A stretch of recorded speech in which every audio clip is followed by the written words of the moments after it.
Wichita. It's Jacob Albrock. Stay right there for the latest breaking in sports talk. It's Sports Daily coming up next exclusively on 97.5 and 1240 KFH. Jim Rome here with your Rome Report. Hey, remember when everybody was so hyped to see the Dodgers scuffling, looking imminently beatable, and already celebrating their demise? Neither do I. Have some haters. Scoreboard, look up at it. Dodgers 2, Milwaukee 0. After two of the best pitch games in postseason history, and now the Brewers have to come back to L.A. and deal with the likes of Tyler Glasnow and Shohei Ohtani, if it even gets that far. Speaking of Shohei, the Dodgers are doing this without getting anything from Shohei at the plate other than that pile of sawdust that he leaves on the dish from squeezing the bat so tightly. Matters? They're rolling right over Milwaukee without getting anything from the GOAT. Is that any good?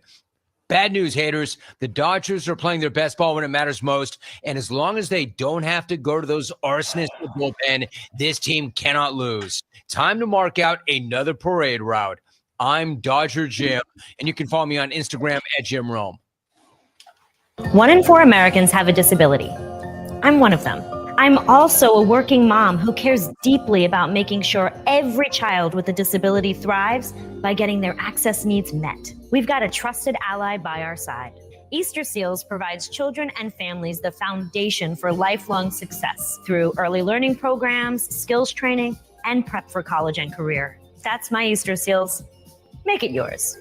Join us at easterseals.com. 1 in 4 Americans have a disability. I'm one of them. I'm also a working mom who cares deeply about making sure every child with a disability thrives by getting their access needs met. We've got a trusted ally by our side. Easter Seals provides children and families the foundation for lifelong success through early learning programs, skills training, and prep for college and career. That's my Easter Seals. Make it yours. Join us at easterseals.com.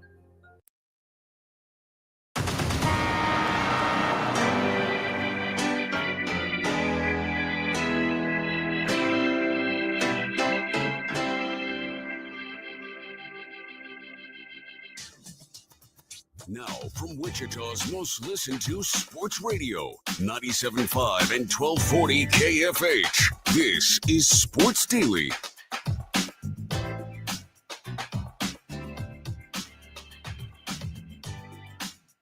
To you. Thursday's always a blast here on Sports Daily. Jacob Albrock, TJ Cleveland alongside you until 11 o'clock, and we're glad to be here with you.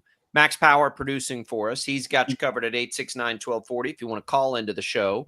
You can also drop video comments to us. Real easy on Facebook, on YouTube, on X. A few different ways you can get in touch with us that way. You can also leave us voice messages on the Odyssey app if you're listening to us. Just click the little microphone.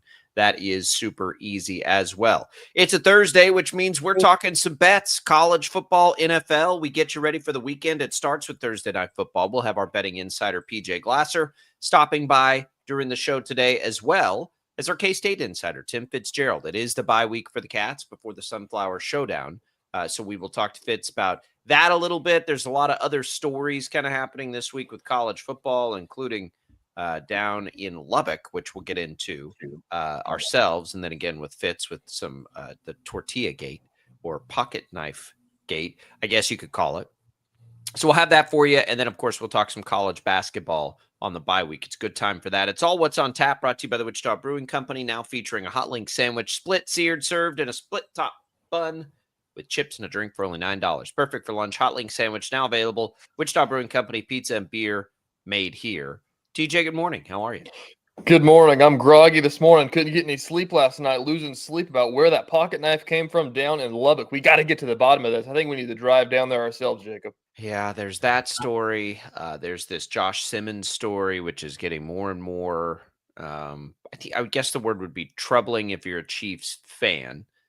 So those things are happening, and we'll dig in a little bit on those today. Very strange Wednesday of news between Simmons and the pocket knife. We'll just catch you up briefly, and then we can dig in a little bit on these.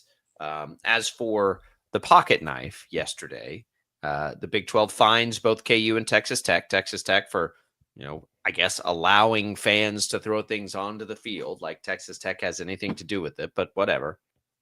So that happened. And then Kansas also was fined because of the comments after the game from Lance Leipold. And now perhaps a little egg on the face as it appears the pocket knife was not indeed thrown from the stands. But if you watch some of the videos, the implication now is, because this has become one of those silly things that we spend a lot of time with, that perhaps it was already on the field from some other source. There are videos out acquired by media outlets in Lubbock that could possibly show that it maybe fell out of somebody's pocket on the KU staff and then was picked up. So all in all, it was a nothing burger. That there was not, Kansas is not pushing the issue on the fact that the knife was thrown. The Big 12 and Texas Tech are saying it wasn't thrown. Lance Leipold apologized. He apologized for his reaction. I get it. You're in the heat of the moment. You just got your tail kicked. You're mad. And then somebody tells you, hey, they threw a pocket knife at us. It's an unfortunate set of circumstances, again, that he apologized for. And Travis Goff said he shouldn't have done it either. But this is one of those silly stories, TJ. And again, it could all be solved quite simply. Just let these kids throw tortillas like they have forever, and we don't have any of these problems. Like, what are we doing here? Why are we overthinking this?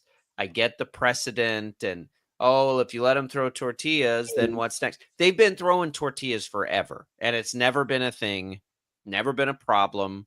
It's never, turned into knives being thrown on the field instead of tortillas. Like, it's always been, the only time this has ever been an issue is when somebody decided to step in and say, you can't do that anymore. It's easily solved. Just let them throw tortillas. I don't think that would solve the issue if a pocket knife was actually thrown on the field. But it probably wasn't. Yeah, I don't think it was either. But you don't know because of the video, and you can't really see anything that's so grainy and all that stuff. But it's interesting. I mean, that's that arises questions on what all happened. I guess that's what we talked about, is that if this is something that was not as much of an accident as it looks or something like that, then it's like you're talking about people maybe losing their jobs and maybe libelous claims towards Texas Tech and lawsuits, and it could get ugly. So I hope that this just brushes under the rug and you say, we'll just pay $25,000 to the conference and we'll just stop talking about it. But I mean, still, as I said, it's all up in the air because nothing's actually been decided by anybody in this situation, but it could get ugly, I think. Yeah, look, I get it. Like, it's weird to throw things on the field, and I don't like it either necessarily. It would be easy if it just didn't happen. But it's a tradition at a college, and it's a tradition at a college that, quite frankly, is rebellious in nature anyway. It's been going on for what appears to be about 35 years, and it is harmless when it's tortillas. But anytime you step in and you try to lay the law down on something like this, you're going to have, then it becomes a big deal. Like, it wasn't a big deal before, and now it's a big deal. And now every time Texas Tech plays, we have to wonder, are they going to throw tortillas? Are they going to get a penalty? I don't know, man. They're going to throw them. I don't think that's anything you got to wonder about. It reminds me of Sandstorm at a K-State basketball game. Yeah, this is, I don't know. I think that this is two different things. I don't think that anybody's upset about the tortillas. I think that every team that goes and plays there is going to get annoyed by it, but I don't think that anybody's going home at night. Exactly. Then why make it a thing? Because if you think a pocket knife gets thrown at you, I'd make that a thing too. I'm not talking about that. I'm talking about none of this. If it wasn't a penalty and made a thing and a point of contention by the league, I would be willing to guess that we don't have the pocket knife conversation. Probably another conversation happens and it's not immediately like this. See, they're throwing knives now. That's born in the sense that we're trying to stop them now from throwing tortillas. They're getting penalized. You're penalizing the team for something the fans do, which is ridiculous. There's no other way to enforce it, though. It's unnecessary. It's not necessary.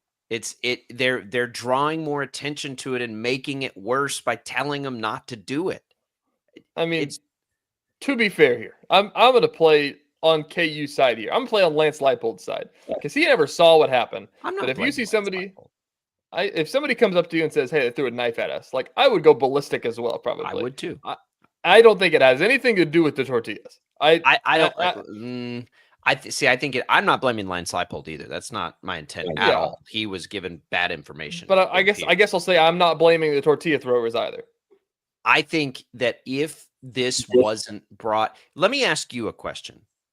Before the Big 12 changed this rule, did you know that tortillas were thrown at a Texas Tech football game?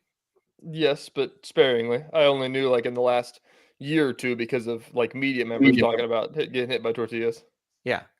Do you think what percentage of fans do you think even knew this was a thing? Like nationally? Yeah. In the Big 12. I'd say 15%. Yeah.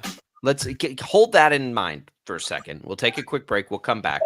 Your thoughts on tortillas, not as a sandwich applicant, but as a football tradition. 869-1240. It's All Brockton Cleveland. We'll be right back.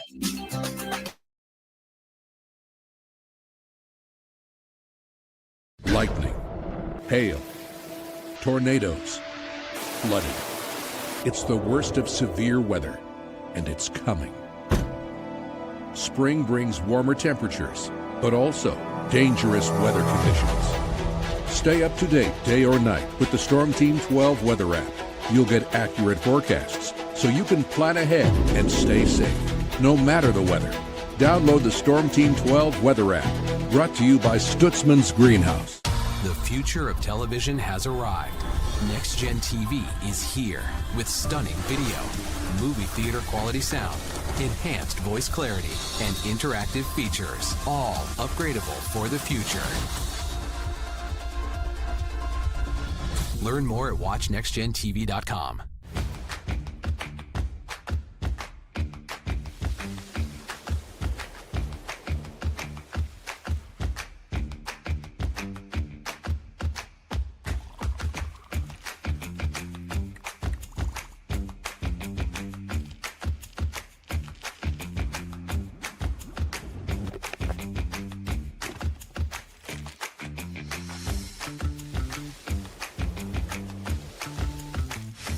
The canvas of our imagination. They tell a story. Clouds affect the events of your day. Sometimes they growl, sometimes they inspire, but they're always the messengers of nature's mood written in the sky. Storm Team 12 understands the language of clouds. We're dedicated to decoding their message so you know what to expect. Behind every cloud, there is a story waiting to be told. Trust Ross Jansen and Storm Team 12, alerting you first to the impact on your life. We are following a breaking update. Every day, all day, stream the stories that have you talking near and far. Whoever is behind the wheel of this bus is not stopping. From hundreds of local reporters and meteorologists spanning the country. Chaos here this morning at the UW campus. Search LNL for the all-new Local News Live streaming app. Odyssey is one of the most influential audio and entertainment brands in the nation. You already know Odyssey's iconic local radio brands in Wichita. But did you know Odyssey has the country's best collection of music, news, and sports brands? Odyssey is also a premium podcast creator, major event producer, and digital innovator. Odyssey brings people together across the country and right here in Wichita. Odyssey also delivers meaningful radio and digital audio results. Find out our story and impact at odysseyinc.com/Wichita. Make yourself known now. 310-01 in traffic pursuit. Oh my God, here. Investigate TV Plus begins with real people. We investigate stories that impact you And inspire change every day. Something is broken. Real problems. Why are they hiding it? And real solutions. My daughter was dying in front of me. What was your reaction when he said that? Investigate TV Plus, weekdays at 3:30 p.m. on KWCH. Sometimes people tell us, I don't get it, it's just tea. But let me tell you, we are so much more than just tea. With 20 plus flavors of sweet and unsweet iced tea, the possibilities are endless. Come on in and try them all for free to find your favorite or get us on the go for your busy lifestyle. And don't miss happy hour every day. So the next time someone tells you it's just tea, tell them to come by and find out why we say drink tea, be happy.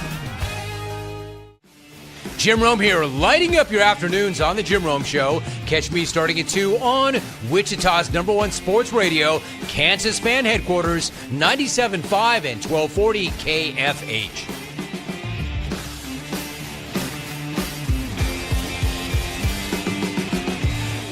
Mornings are busy. We're here to make your mornings better. We report the stories that affect you. 3 more hospital lies from contaminated apple juice just a day after the FDA issued a recall. We're here to make your mornings better. Closing east and westbound lanes of K96 for repairs. With 12 News, you're prepared for your whole day. Scattered thunderstorms across the state into the afternoon. Stay a step ahead with 12 News this morning on KWCH and KSEW.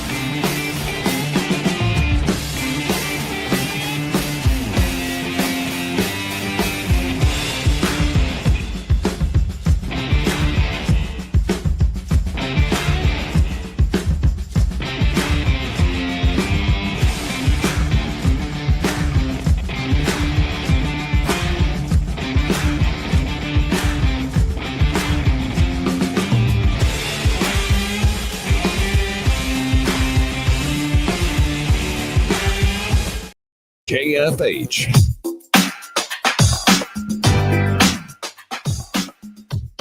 Thanks to Crestview Country Club for being a great supporter of the program, getting you ready for the fall there at Crestview Country Club. There is all kinds of family stuff coming up. There is pumpkin painting coming up this weekend, an activity for the kids, and then a big Halloween event next week, karaoke, candy, costume contest, all kinds of fun. And of course, with this weather, you can still get out there and play plenty of golf on the 36 holes. It's golf. If you're like my wife, it's tennis. All these family events, great bar, great restaurant. It's all there for you at Crestview Country Club, and they have all kinds of different memberships that fits your needs. Give them a call. Tell them we sent you here from Sports Daily, and thanks to them for supporting the program. All right, TJ, we're talking tortillas here, and we've talked a lot of tortillas this week, and it's been a thing. It started as the in my opinion, the proper way to eat a bratwurst. And now evolved into this whole thing. And I asked you before we went to break if you really, before this was ever brought up by the league and made a punishment, if you even knew that Texas Tech fans threw tortillas at football games and sometimes basketball games. It's been something that they've done there for modern history, we'll call it, for the last 30-ish years. Nobody really knows why or how it started. It just became a tradition at Texas Tech. Tortillas. And then all of a sudden the league steps in and says, you can't do that anymore. You can't throw tortillas. Now everybody's paying attention. Now everybody's talking about it. Now everybody wants to throw tortillas because the league said they couldn't throw tortillas. And now I do think there's a correlation between all that attention when perhaps a pocket knife is dropped on the sideline in the heat of the moment. KU, because of all the attention on the tortilla throwing now, feels like maybe that was thrown at them when Lance Leipold was told it was. I just think we're making a mountain out of a molehill. It was never that big a deal that they threw tortillas. Most people didn't even know they did it. It wasn't like you had 60,000 tortillas raining in from the stands. It was just a silly college tradition that's now become this big thing. It's so unnecessary to me. First of all, the rules aren't that if you throw a tortilla, they get a chance to throw 2 tortillas, I think. Like, they get 2 warnings, basically. Not 2 tortillas, 2 events of throwing things onto the field. And that's for every school across the Big 12. So if K-State wanted to go out there and everybody threw a hot dog bun on the field, you get to do it, and then the refs will say, hey, guys, stop that. And then I think you get to do it again, and then they'll say, next time's a penalty, and then it's a penalty after that. So it's not like there is a full on, like, if you bring a tortilla into the stadium, you're gone, buddy. Like, well, I know, but that's what people are saying needs to happen. If they really want to stop it, they'll ban tortilla. And I'm like, guys, like, what are we doing? Not. It's tortillas. That's not a big deal.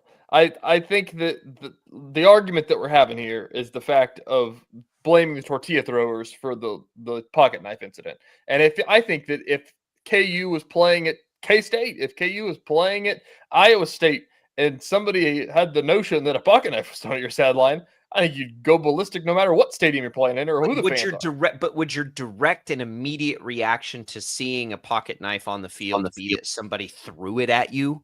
No, it would not, if we weren't paying so much attention to something like a tortilla being thrown on the field. Like, that's what made the first indication when somebody sees that on the ground that, oh my God, they threw this at us, because we're paying so much attention to them throwing tortillas. If it was at K-State, you'd probably be like, hey, there's a pocket knife on the ground. All right. Did somebody drop their knife? Oh, here you go. Like, it's not the same reaction. The reaction is born in the fact, it's born in the fact of a lot of things. KU is mad, and I get it. And you're getting your tail kicked, and you don't like that either. But, like, it's just, again, and I'm with you. Like, reasonably, you would think, okay, you get 2 tosses, and then it has to stop.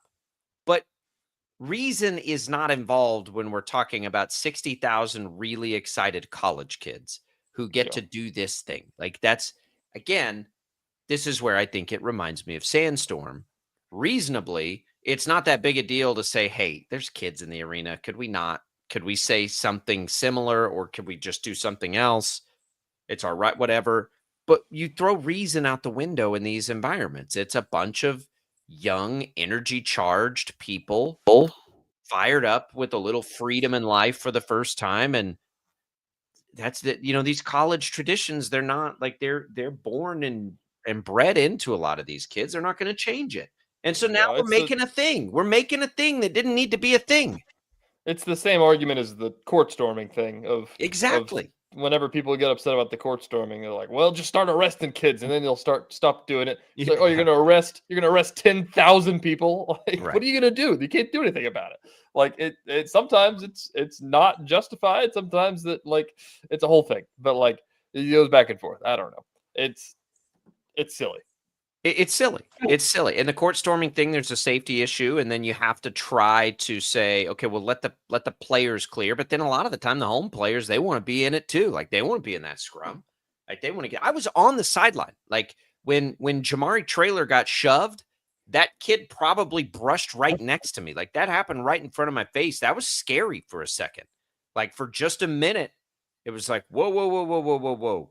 Like, you've got some dude built like me, fired up on Mountain Dew, running out there, shoving a guy that could squash him in 2 seconds if he really wanted to. Like, whoa, what are we doing now? Like, we can't, like, that's not going to be okay. So I get it. But, just let's try to figure it out. Let's say throw the tortillas. You have 10 seconds to throw the tortillas, and then we'll get them off film. We'll keep going on with life. It wasn't like a tortilla gave a player a concussion, and then we had to change the rule. They're tortillas. They've never hurt anybody or anything. There's horses down there. It's never messed with the animals, because that was a thing at one point, if I recall, with the tortilla. It's just you make big deals out of something that's not that big a deal, and you get things like this that happen. And now every time somebody goes down there and plays, what's going to come up? You're going to have the tortilla conversation. And then what's going to happen for the fans? Well, this is Lubbock. Here in Lubbock, we throw tortillas. We'll show you how we do it.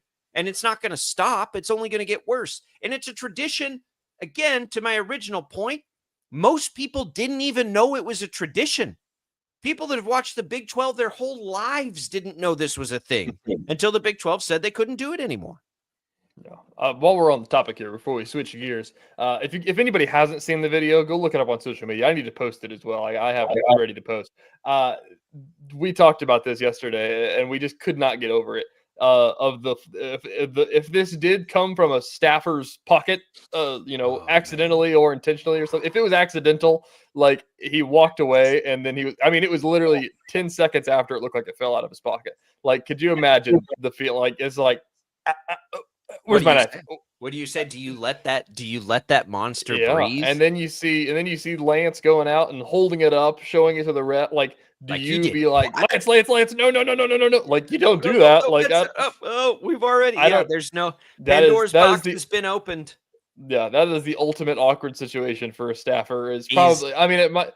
Is that especially? Worse, it might be. Is that worse though than the hey, coach needs to see in his office?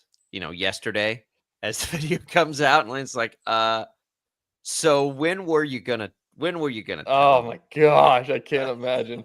Like, even like there had to have been like 10 different parts of this. The part of, oh, where's my knife? Oh, my knife's not on the ground anymore. Oh, Lance is holding up my knife, showing it to a ref right now. Then it's like, this will all go away. It's just a penalty, not a big deal. Then there's a post-game press conference. Then he's screaming at Jerry Maguire, and it's like, I don't know what to do. I don't know what to do.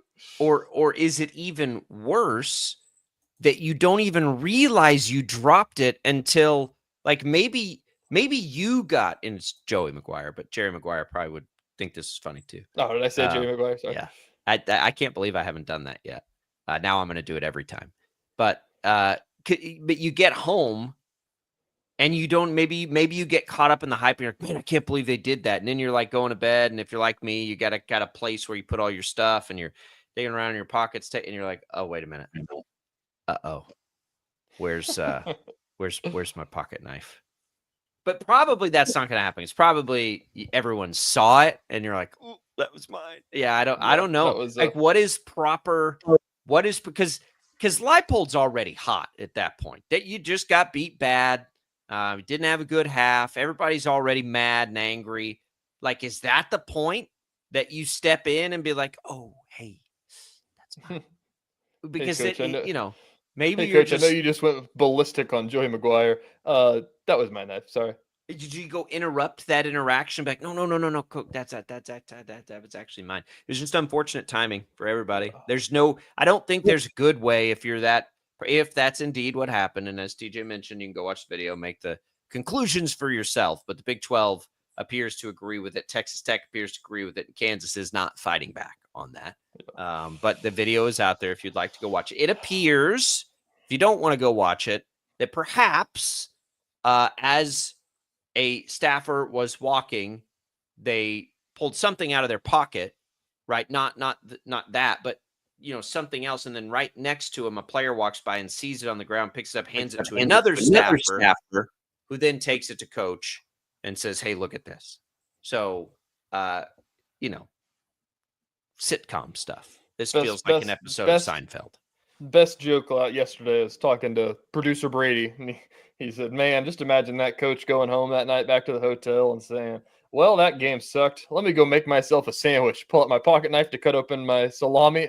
Oh no. No, he said that, and then I thought, who makes a sandwich with a pocket knife? Yeah, I don't know. I don't know what realistic way you would use a pocket knife. Like, what in your day-to-day would make you use a pocket knife? I used to carry a pocket knife. I used to carry a pocket knife every day. Where did you use it for? Sometimes. I don't know. You can use it as like a makeshift screwdriver if you need to.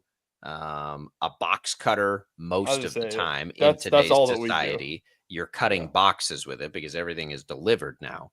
But yeah, I carried one when I was out and about more, for sure. And you never know when somebody might try to rough you up. You got to be tough. But I say, what are you expecting to come across a grizzly bear or something? I see a snake in the yard. We might have to get a little squirrely there and take care of business. But I don't now. I don't know why. I'm very habit driven, and it just went out of my habit. And so now and plus I have to wear suit pants most days. I'm not carrying a pocket knife in suit pants. Hey, is that a pocket knife, or are you just happy to see me? You don't really have a place to clip it. Exactly. So here, let's we'll finish up the segment here. Let's talk about the KU's statement back to this, because it's getting some traction as well. Did you see Travis Goff's statement? Yes, the one yesterday. Yeah, he said, I'll read it to the listeners here. He said, the circumstances of Saturday night were unfortunate, and we take ownership of our emotionally charged response Further, Coach Leipold should not have addressed the matter publicly. This should have been handled privately with the conference and Texas Tech and not in the heat of the moment when we did not have all the facts. A lot of people think that that's Travis Goff being pissed at Leipold. Well, I think he is. Yeah, I mean, is that a story? I don't think he. No, well, let me walk that back. I don't think he's pissed at Leipold. I think everybody can reasonably understand that Leipold was mad given the information he was presented. Somebody said, "Hey, they threw this at us." Yeah, he's going to be fired up about that. Should he go to Joey Maguire and make no? What's Joey Maguire going to do? He's already tried to ask fans to stop. Like, that's not going to help. You're just mad at the world at that moment. I think it's more of an apology to the league and to Texas Tech. Like, yeah, that's our bad. Like, sorry, and we shouldn't have made this out to be. I read that more as that. Like, I don't think he's like. How could you be mad at Leipold for that? Leipold was told somebody threw a pocket knife at a player. Like, no, I think he's just trying to I think he's trying to save face because now it certainly appears that absolutely nothing happened, and it was in fact. It wasn't even a mistake. Somebody dropped the knife. Like, it wasn't anything. It wasn't a thing, and they tried to make it a thing. And I think it's just like an attempt to say, our bad, everybody. Coach shouldn't have done that. Sorry, Coach Maguire. Like, we accept the fine, and we'll all move on with our lives. But now you better believe the next time in 2 years, if Leipold goes down to Lubbock, they're going to have a little fun with it. And I saw a lot of pictures as fans were having fun of like tortilla-shaped pocket knives. I would imagine there's some of that probably the next time. But, this is how silly things look. Nothing has to be so serious. Let's all be thankful that this wasn't that serious. It's kind of funny. I try to take humor in most things. I think this is actually pretty funny. And I think it'll be pretty funny and have legs now for a few years. And let's all just appreciate that and be thankful that somebody wasn't a jackass throwing knives down at players, and we can enjoy it for what it was. Big picture, leave them alone and let them throw the tortillas. This doesn't have to be a thing. It was never a thing before. It was never a thing. Most people, even in that region, until I started covering sports. Having all the Tech people in the Tech is 90 minutes from where I grew up. All the people I know that went to Tech, family, friends, whatever. I didn't even know the tortilla thing was a thing until I started covering it, and you were physically there, and you're like, "Oh, what's that all about?" And even then, it was still not that big a thing. Like, it wasn't even that big a thing. Nobody even knew it. And now it's become a thing. And now it's going to become a bigger thing. And now everyone's going to throw tortillas in solidarity for the moment here that they were accused of being something that they weren't. I saw a picture yesterday that at Sun Devil Stadium in Tempe, Arizona State has listed on their prohibited items, tortillas. Don't bring them in. I think that's been a thing. Like, what are we doing here? It's just funny that that's on the list. So. Anyways, Thursday Night Football. How about that? Yeah, it's fine. It's a funny story now, but it's going to continue, and it's going to continue mostly because Texas Tech's really, really good, and they're going to start playing some big time national window games, and it'll be something that gets talked about. So that was one interesting story from yesterday. The other interesting story has to do with the Chiefs' offensive line and Josh Simmons. We'll get into that and the latest there. Boy, this is getting odd. I'll be honest. Like, this is pretty unique, quite frankly, in the world of information. But we'll have that on the other side. I want to tell you that you can't count on much, but you can always count on Sundays with the NFL on CBS and Paramount. Plus, watch your local NFL game all season long. Kicks off with the juicy Week 7 matchup between the Las Vegas Raiders and the Kansas City Chiefs. Visit ParamountPlus.com/NFL to get started today. We will have some NFL talk, a whole lot of NFL talk coming up. Thursday Night Football. We'll have our betting insider, PJ Glasser, next hour to talk about that. Tim Fitzgerald also coming up today. But when we return, where's Josh Simmons? Is he coming back? What's the latest? I got to tell you, TJ, we just don't have much here And the fact that we don't have much is the strangest part of that. In the year 2025, that we have as many questions about this situation as we do is strange. We don't usually get these. Yeah, it's crazy that the first day of Rashee Rice's return to practice, it's not the biggest lead out of the day, because the fact that nobody will answer a question about it, it's like it is like, not the biggest, not even close to the biggest. Yeah, that's the craziest part, is that, like you said, in the age of information, like typically like something's leaked within 30 seconds, and we still have no idea. No idea. 5 days later. So what did everybody say yesterday, and why are some of the things being said even more troubling? That's next on Sports Daily. It's all Brockton, Cleveland. Don't go away.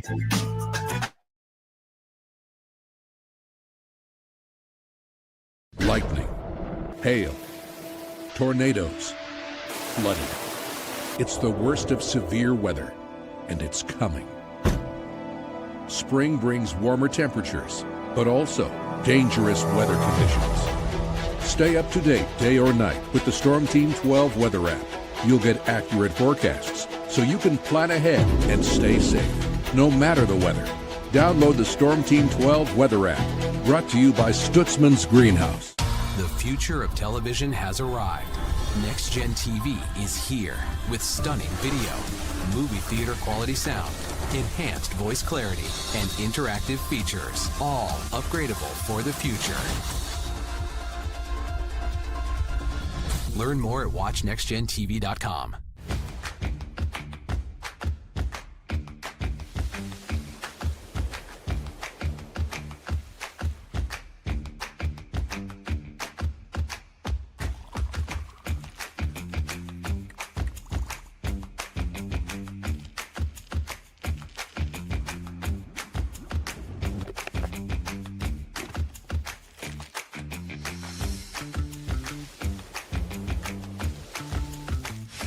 The canvas of our imagination. They tell a story. Clouds affect the events of your day. Sometimes they growl, sometimes they inspire, but they're always the messengers of nature's mood, written in the sky. Storm Team 12 understands the language of clouds. We're dedicated to decoding their message, so you know what to expect. Behind every cloud, there is a story waiting to be told. Trust Ross Jansen and Storm Team 12, alerting you first to the impact on your life. We are following a breaking update. Every day, all day, stream the stories that have you talking near and far. Whoever is behind the wheel of this bus is not stopping. From hundreds of local reporters and meteorologists spanning the country. Chaos here this morning at the UW campus. Search LNL for the all-new Local News Live streaming app. Odyssey is one of the most influential audio and entertainment brands in the nation. You already know Odyssey's iconic local radio brands in Wichita. But did you know Odyssey has the country's best collection of music, news, and sports brands? Odyssey is also a premium podcast creator, major event producer, and digital innovator. Odyssey brings people together across the country and right here in Wichita. Odyssey also delivers meaningful radio and digital audio results. Find out our story and impact at odysseyinc.com/Wichita. Make yourself known now. 31001 in traffic pursuit. Oh my God, here. Investigate TV Plus begins with real people.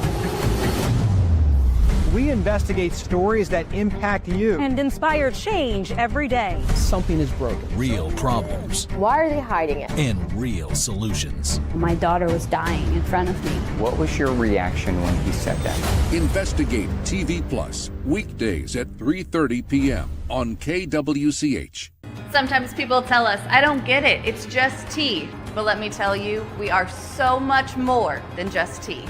With 20 plus flavors of sweet and unsweet iced tea, the possibilities are endless. Come on in and try them all for free to find your favorite, or get us on the go for your busy lifestyle. And don't miss happy hour every day.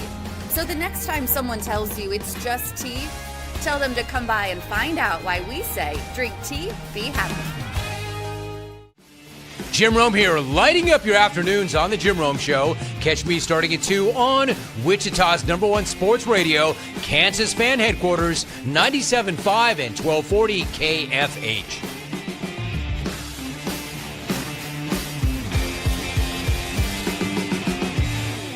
Mornings are busy. We're here to make your mornings better. We report the stories that affect you. 3 more hospital lies from contaminated apple juice just a day after the FDA issued a recall.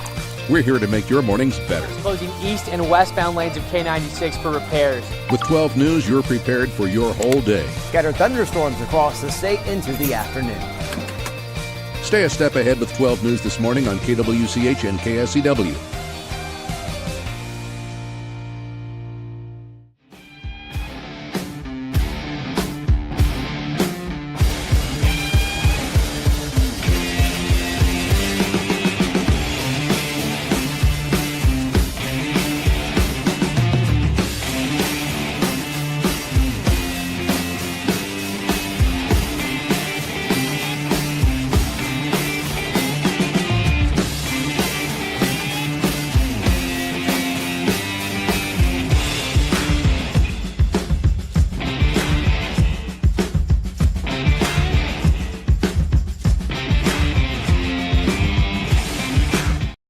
KFH.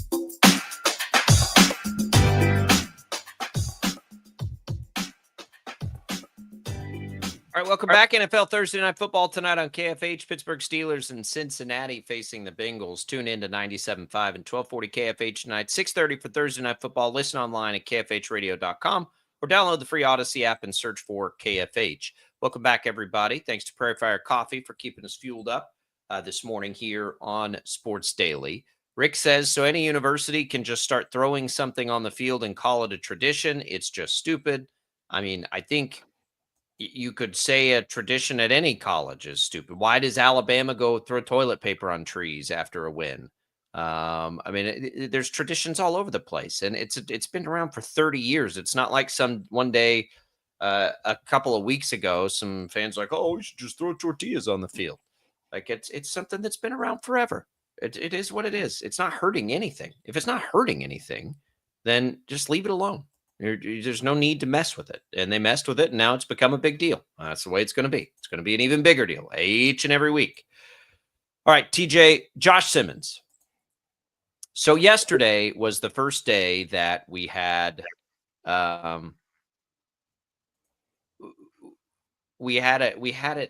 practice, no Josh Simmons, which was kind of the thing to watch. But it's not just that we don't have him at practice now. Nobody's saying anything. We've had conflicting reports initially. The initial reports were that it was something with his family, and then some people said, well, maybe it's not that. Everything was so sudden. Like, apparently a lot of the players didn't know he was gone until game day, until Sunday. So whatever it was appears to be sudden. And now you had, was it Leo Chenal or Drew Tranquil? One of them, I can't remember which one, dedicated the game to him. Dedicated the win to him afterward. And then you have Patrick Mahomes saying yesterday just that he's praying for him. Andy Reid won't say anything except that Brett Veach is handling it. Why does Brett Veach need to handle it? Like, this has gotten to, and so we have no information, which is the strangest part. We have information on everything immediately these days, at least rumors. I haven't even seen rumors on this. So I have no idea what's going on. If it was something legally speaking or troublesome, we would know. It would appear, and I think everybody's fear is that it's something really tragic. But even then, it's surprising we haven't heard anything about it. But at the end of the day, like, he's not at camp, and it doesn't sound like they have any indication or idea of when he'll be back. Yeah, that's the thing. It's all speculation right now, but I agree. I mean, usually with these things, I mean, you'll hear the rumors and the musings and everything of somebody having an idea of what's going on. This one is just, all we know is that it's a personal matter, and people are just making their own speculations based on that. But like, there's nothing about like, I saw Josh Simmons driving around in Los Angeles going to this and meeting at this place and doing that. Like, nobody said anything. Like, nobody has any idea. And so it's interesting about, you know, what it is. I agree. The Veach thing is another part of it. My first thought went to like, maybe he's like, I don't know, like it might be something going on that wasn't like approved for him to leave, or like, and you know, it's personal matter. You can do whatever you need to do and everything like that. But like, I imagine there's got to be something about that like, if you just don't call anybody on game day and just skip town and go do something, like emergency is an emergency and you have to do it. And I understand there's the human side of it, but also like if you and I just decided that we're just not going to show up to work that day and then not call anybody until we were gone 4 hours later, like there's probably some ramifications or something. That yeah. And you have to be sensitive to whatever it is that's going on at the same time. But yeah, look, there's some procedural stuff there that needs to be followed. The Chiefs, from a football perspective, Jalen Moore stepped in admirably and did a great job. And that makes it a little easier, I think. You want everything to be okay, obviously, but I do think, and we say this all the time, it's also okay to think about the football side of it. We're a sports talk radio show. So from the football side of it, look, one of the big reasons I think the optimism is high right now for Kansas City is, at least for me, like the biggest thing that they faced adversity wise last year has been one of the big strengths now this year. And that's the offensive line and its ability to pass block.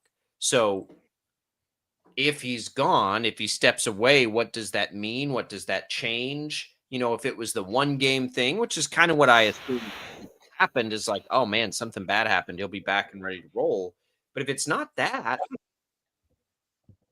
now we've got, and I know Jalen Moore admirably, it's not necessarily a Jalen Moore problem. It's a depth problem.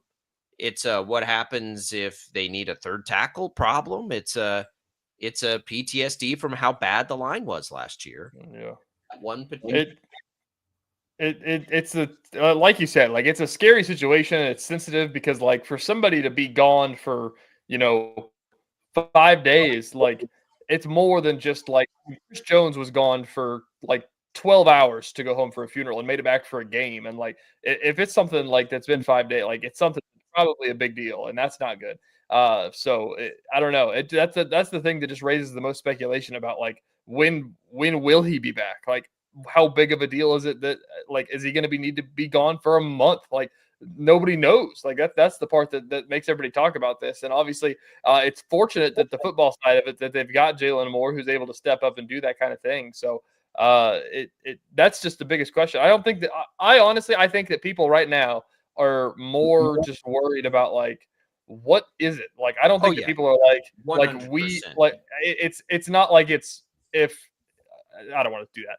I don't think it's if like somebody was complaining about like, oh my gosh, we don't have our left tackle, like we're going to be screwed. No. I think that people are confident in Jalen Moore. I think that they don't care about that. We can separate this, right? Like it's okay. Like I know it is okay to be concerned about what happens for the football team, and at the same time be very concerned at what's happening for him off the field. I agree. But I also think that like fans, from what I've seen, are like, well, we got Jalen Moore. That's like we'll be okay. Like I think that they're not as stressed about the football side of things. I think I would be if I were them. I would be, and that's not that's not a knock on Jalen Moore.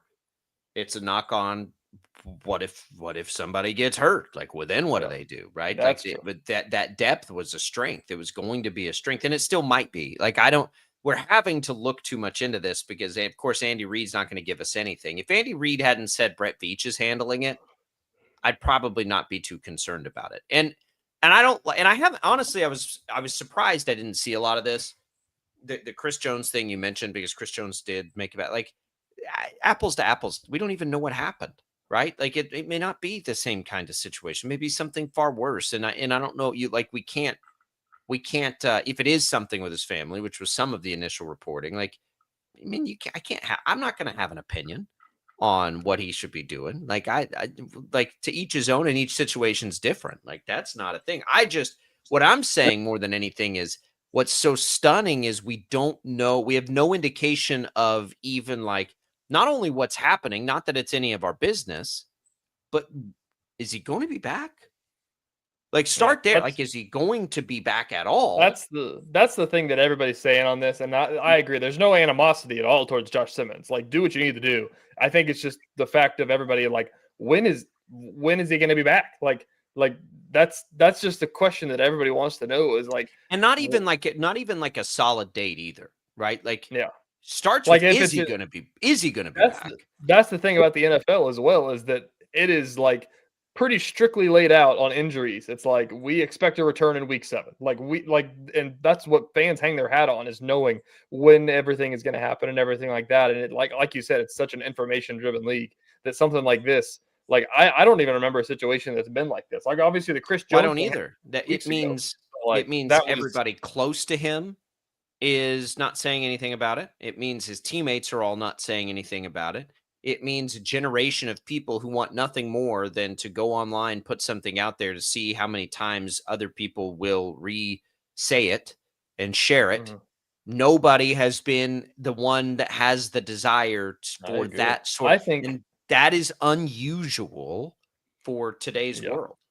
I think it's also like the fact of how it all went down in the beginning. Like I agree. Again, if it's something like it was something that was bad, like no animosity or anything like that. But like I've never even seen a player like just not show up on a Sunday. And like Chris Jones thing happened, but like that was something like on Saturday afternoon. It was like, hey, he might not be there, but like he should be, but he's not. He might not be there. But like this one was like, I mean, it was 3:30. Like I was in the Arrowhead parking lot, and we got the notification that he's questionable for tonight.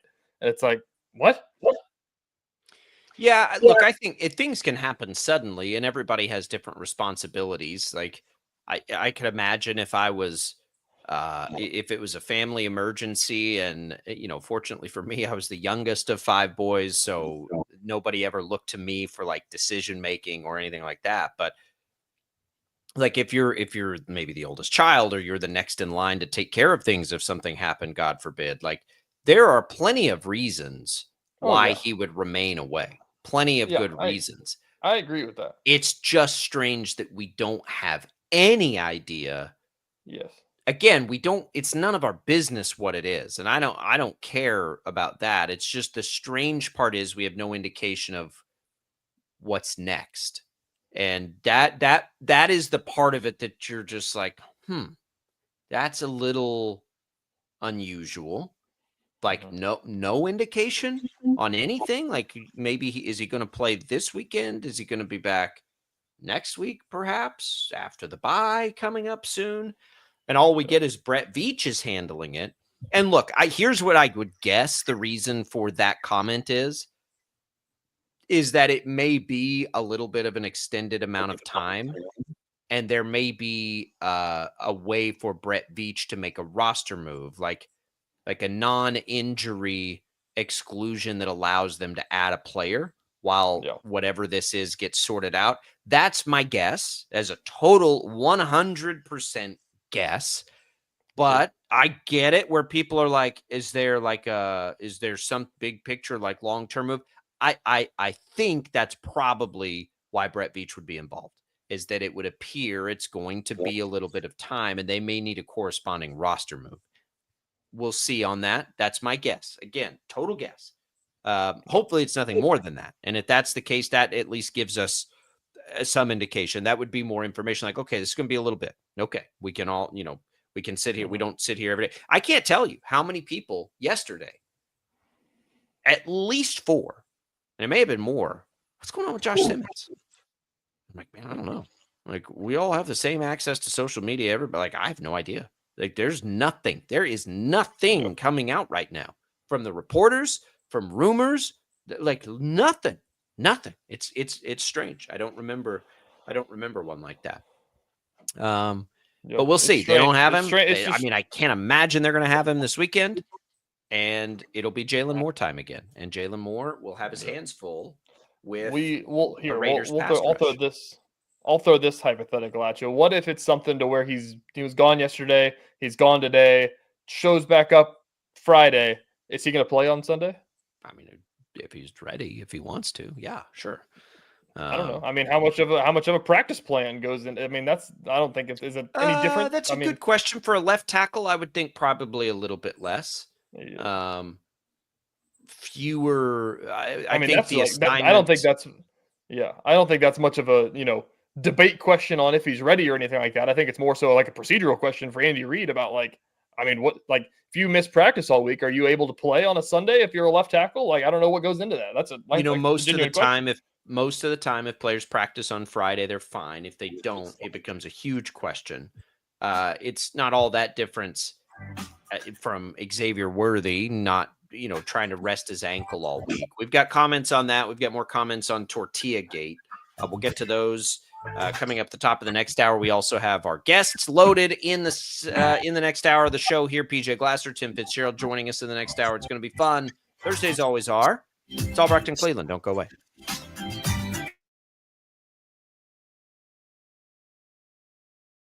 Lightning, hail, tornadoes, flooding.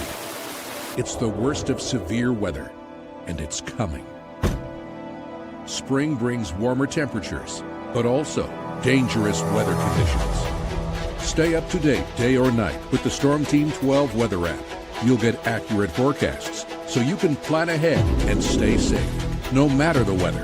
Download the Storm Team 12 weather app, brought to you by Stutzman's Greenhouse. The future of television has arrived. Next Gen TV is here with stunning video, movie theater quality sound, enhanced voice clarity, and interactive features, all upgradable for the future. Learn more at watchnextgentv.com.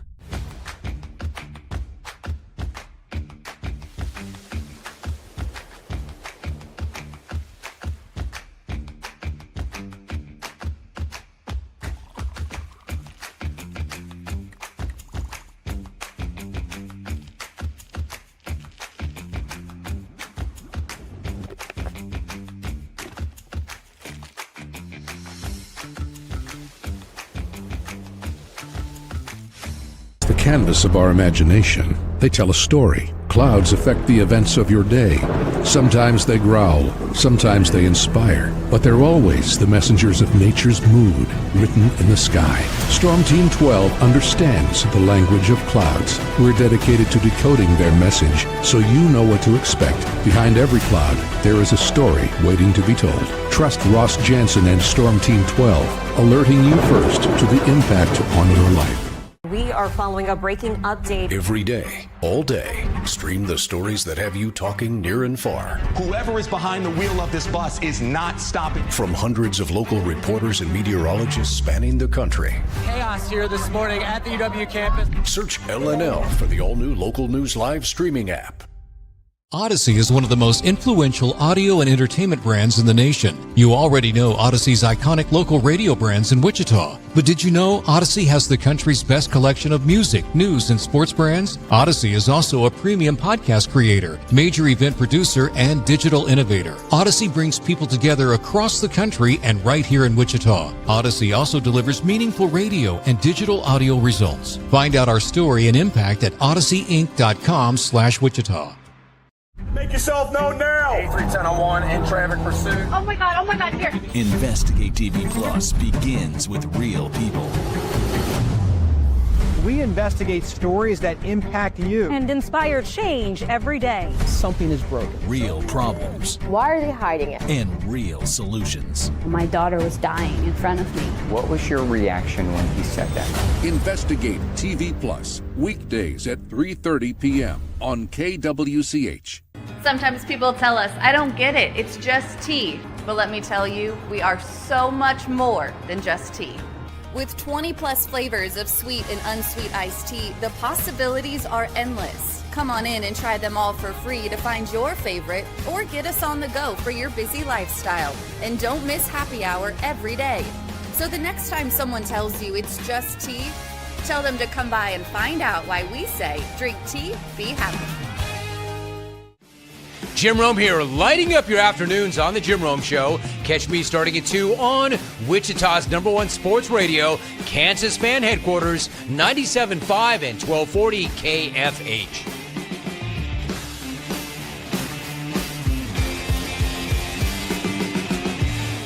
Mornings are busy. We're here to make your mornings better. We report the stories that affect you. 3 more hospital lies from contaminated apple juice just a day after the FDA issued a recall.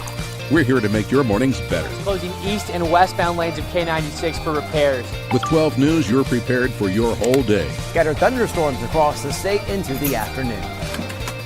Stay a step ahead with 12 News this morning on KWCH and KSCW.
Now, from Wichita's most listened to sports radio, 97.5 and 1240 KFH, this is Sports Daily.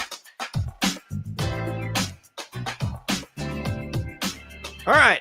Welcome in, everybody. Another hour of Sports Daily. We are glad to be with you here on a Thursday. Jacob Albrock, TJ Cleveland. Coming up this hour, we'll get you ready for the football weekend. Some betting talk with PJ Glasser, our betting insider.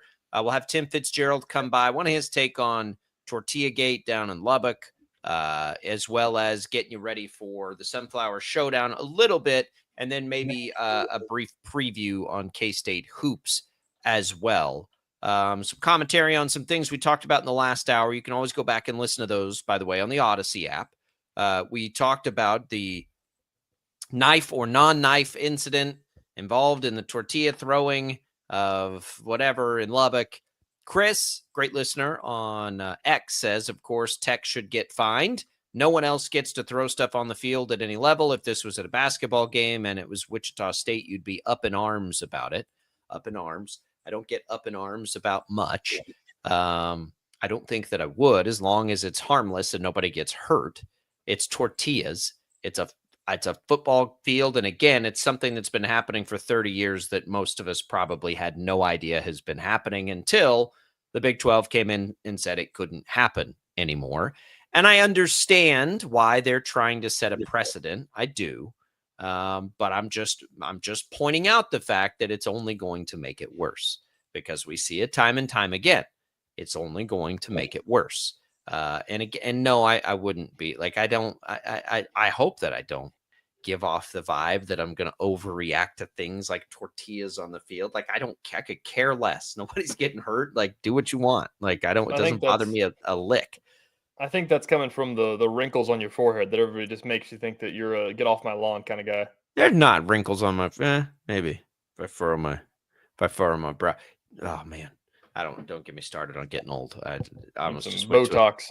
I almost just went to a place. There's not enough Botox in the world for this 7 head, TJ. Like it's more than 4. Like there ain't enough out there for it.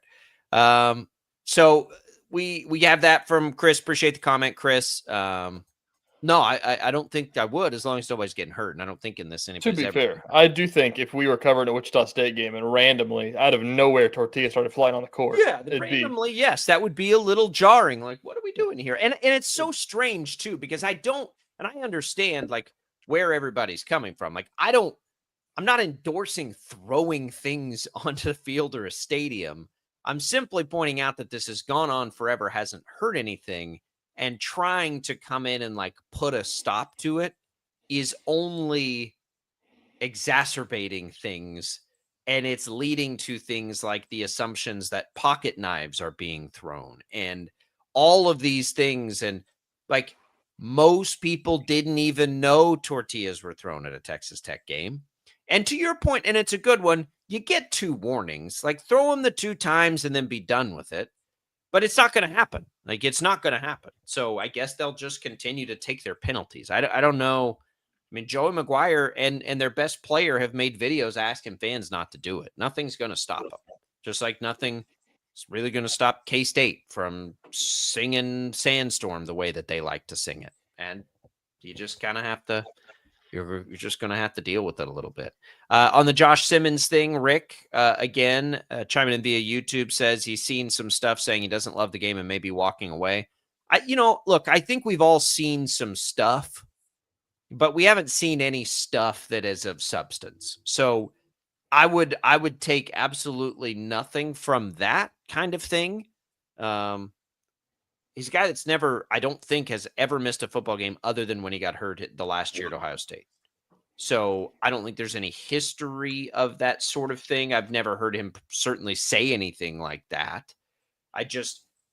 Guys are offering him their prayers. They're dedicating games to him. I think something really bad has happened. And I think they're trying to sort through what they do in the short term. If I had to give you, and let me just, with as much full disclosure and whatever asterisk alarm bells going off, if I had to take a guess at it, something horrible has happened and it's terrible. And guys are, trying to lift his and everything. and the team is trying to figure out, without the certainty of knowing how long it's going to take to try to deal with whatever it is that's happened, they may need to make a procedural roster move in the short term to get in some offensive line depth. That's my guess at what's happening. But it is bizarre that we don't have more information than that. It is. There is no doubt about it. And again, because people like to overreact to things that, like, it is okay to be very worried about Josh Simmons, the person, to be very worried about Josh Simmons, the player, and to be very worried about the Chiefs, the team, without their starting left tackle. All of those things are okay to be at the same time. You don't have to pick. You don't have to take a side on what you're the most worried, who's going to be the most worried. No, you can have concern about all of them. Right? We're a sports talk radio show. A football team's losing their left tackle this week, potentially for a second time. It's a big deal. So from a football perspective, we'll try to sort it out and figure out what they're going to do. Good news is Jalen Moore looked really good against the Lions. Max Crosby doesn't switch sides like Aiden Hutchinson does he? I don't think he does. I don't think so. I think he stays pretty much on the right tackle. So that I don't know that because Hutchinson kind of just bounces around a little bit. So, Moore got a little piece of that a couple of times in that game. About half the time, I believe, if I recall what I saw on somebody that had charted the all 22. But I don't think Crosby does that. I think Crosby kind of stays exclusively over there on what would that be, the left side of the defensive line to go up against Juwan Taylor. So the Raiders do create a little pressure on the quarterback. I'll tell you, though, and we'll get PJ Glasser's take on this, and I don't know what to do at the 11.5-point line. It's up to 12.5 some places, but most places it's still 11.5. I do think it is screaming to me, same thing as Jacksonville. I think this will be the third straight week that the Chiefs offense plays a not good pass defense. And I think they're going to eat because of that. Yeah, I think so. I think that it's a matter of, the other things on the field, obviously what we saw in Jacksonville. I think that that's something that, was obviously a big deal on Sunday night, and we talked about it on Monday, and I feel like it's gotten less talked about as the week has gone along. But the fact that they had 0 penalties on Sunday is probably a major reason that they won that football game. Like, if they would have racked them up, then it might have been something where it was a lot different of a story, or it wasn't like Chiefs are just kind of coasting through the second half, through the fourth quarter. And it may have been a little bit more stressful in the stretch if they didn't play as clean of a game as they played. So I think that that's still a major emphasis. I think that, like we saw in Jacksonville, the offense is fine. The offense can probably beat anybody that they want to beat. It's just a matter of, can they put it all together, not make silly mistakes? And as Josh Briscoe said on Monday, if they can not commit penalties or turn the ball over, they'll be a pretty good football team. Well, right. It's the most cliche thing ever. Yeah. It's true. It is true. I think my prediction is that they'll have the best offense in football before this season is over. We've seen both extremes of the penalty thing. We saw the Jacksonville and the Detroit thing. Neither of those things is the baseline. And, I don't think there probably won't be another game where they make as many mistakes as they did against Jacksonville. And there probably won't be another game where they're not penalized, at least accepted penalties at all. Because then Detroit declined a couple, I think. There won't be another game where they don't have any, probably. That we just happen to get the two extremes back to back. Somewhere out there is the middle ground on that, right? And I think the goal has to be none of the back-breaking penalties. Like when we need to take our shot and turn it into a big play, that's really where we can't have the penalty. When it's 3rd and 1, we can't have the false start. Those kinds of little things. The incident, they're not going to go through the rest of the season penalty free. They're not going to go through the rest of the season turnover free. It's not going to happen. So how do you limit that stuff, and what's the middle ground? Can they become a team that's good at taking care of the ball and not making mistakes? Not perfect, but good. That's, I think, the question we got to watch. And I don't know the answer to that either, by the way, because over the years, they have been a penalized team a lot. They have done a good job limiting the turnovers, but the Chiefs get called for a lot of penalties. Oh, I don't. Let's Let's see what that was last year. I mean, obviously with the Jawan Taylor situation from 2 years ago, right. I mean, he accounts for a lot of them. Yeah, they rack up a bunch on that. And then obviously just the other silly things that they do. Sometimes they just rack them up. Last year, as far as penalties, the Chiefs did a good job. They were not in, and I only have the list of the top 25 teams by most penalties. They were not in there. Let's check 2023 here.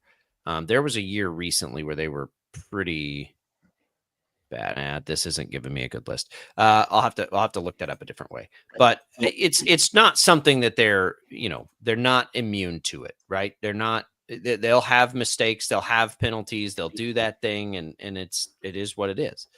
Can they be good at it, though? Can they avoid it? Can they be sound in what they're doing? Sure they can. I think they can. And if they are, with the offense that they're going to roll out there, they're going to be a really good football team that's hard to beat. Right now, they're in the top half of penalties called at 42. New England leads the league at 54. Kansas City, I don't have the numbers next to them, would be somewhere in the top half.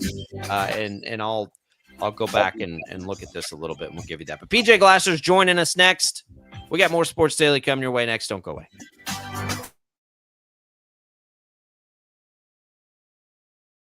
Lightning, hail, tornadoes, flooding.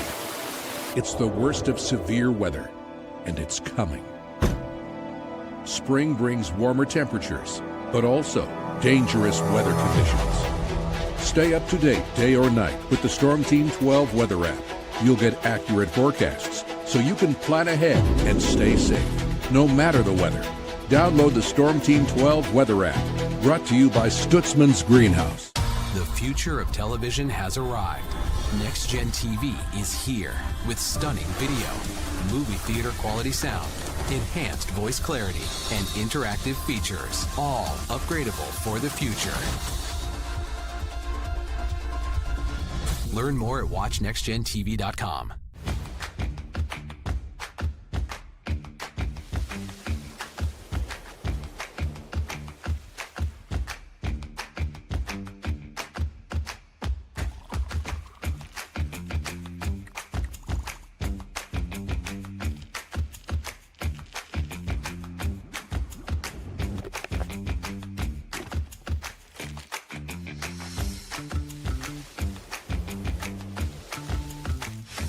The canvas of our imagination. They tell a story. Clouds affect the events of your day. Sometimes they growl, sometimes they inspire, but they're always the messengers of nature's mood written in the sky. Storm Team 12 understands the language of clouds. We're dedicated to decoding their message so you know what to expect. Behind every cloud, there is a story waiting to be told. Trust Ross Jansen and Storm Team 12, alerting you first to the impact on your life. We are following a breaking update. Every day, all day, stream the stories that have you talking near and far. Whoever is behind the wheel of this bus is not stopping. From hundreds of local reporters and meteorologists spanning the country. Chaos here this morning at the UW campus. Search LNL for the all-new Local News Live streaming app.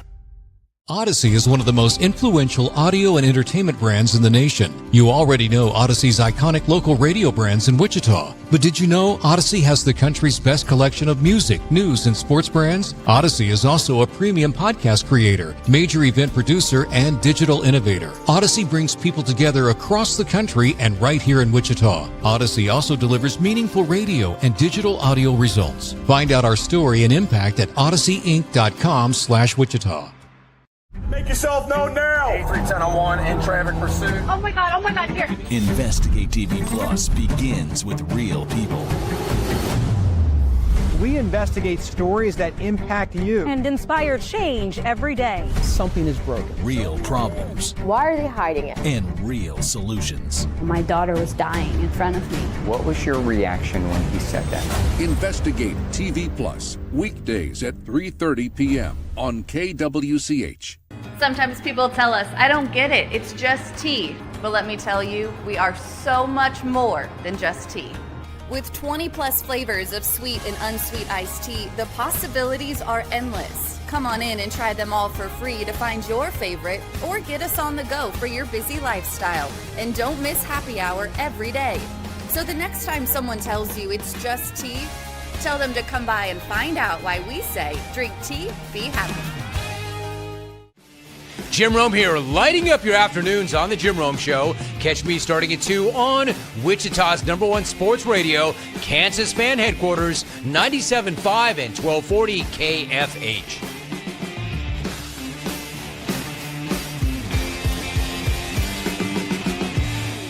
Mornings are busy. We're here to make your mornings better. We report the stories that affect you. 3 more hospitalized from contaminated apple juice just a day after the FDA issued a recall. We're here to make your mornings better. Closing east and westbound lanes of K96 for repairs. With 12 News, you're prepared for your whole day. Scattered thunderstorms across the state into the afternoon. Stay a step ahead with 12 News this morning on KWCH and KSCW.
If you're looking for the best props and games to lay your money down on from BetMGM, here's KFH's betting insider, PJ Glasser.